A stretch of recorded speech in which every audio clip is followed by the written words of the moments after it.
தசகம் 40. பூதனை மோட்சம்.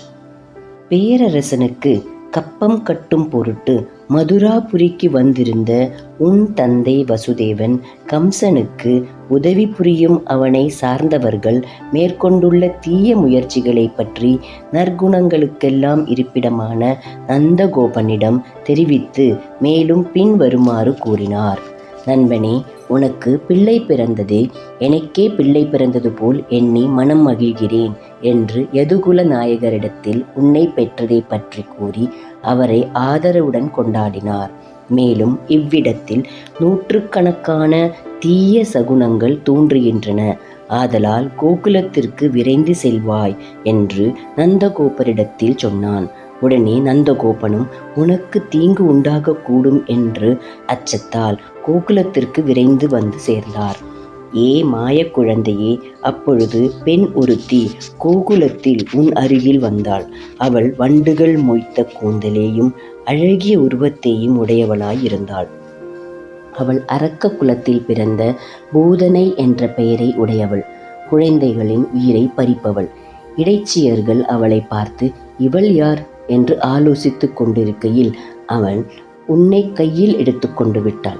அந்த பூதனை தன் நடை உடை பாவனைகளால் அந்த இடைச்சியர்களின் உள்ளத்தை கவர்ந்தாள். அதனால் தடையில்லாமல் வீட்டிற்குள் உட்கார்ந்து கொண்டு கபடு ரூபியாகிய உனக்கு பால் புகட்ட தன் மார்பகத்தை கொடுத்தாள். உடனே குழந்தைகளை கொல்லும் அவளை கண்டு கடுஞ்சினம் கொண்ட நீ அச்சமில்லாமல் அவளுடைய மடியில் ஏறி அமர்ந்து கொண்டாய். பின் பெரிய மாம்பழத்தை போன்றதும் கொடிய நஞ்சினால் அழிவை கொடுக்கக்கூடியதுமான அவளுடைய மார்பகத்தை அடியோடு, அதாவது அவளின் உயிரையும் சேர்த்து உறிஞ்சி குடித்தாய்.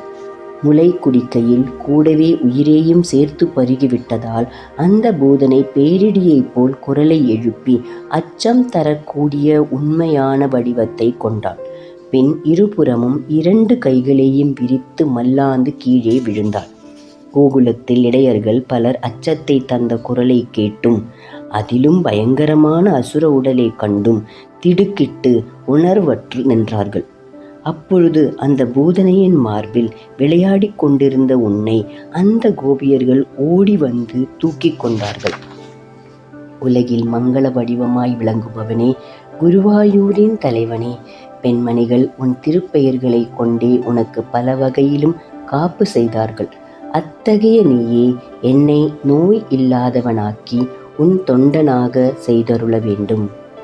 ஹரே ராமா ஹரே ராமா ராம ராமா ஹரே ஹரே, ஹரே கிருஷ்ணா கிருஷ்ண கிருஷ்ணா ஹரே ஹரே, நாராயண நாராயண நாராயண.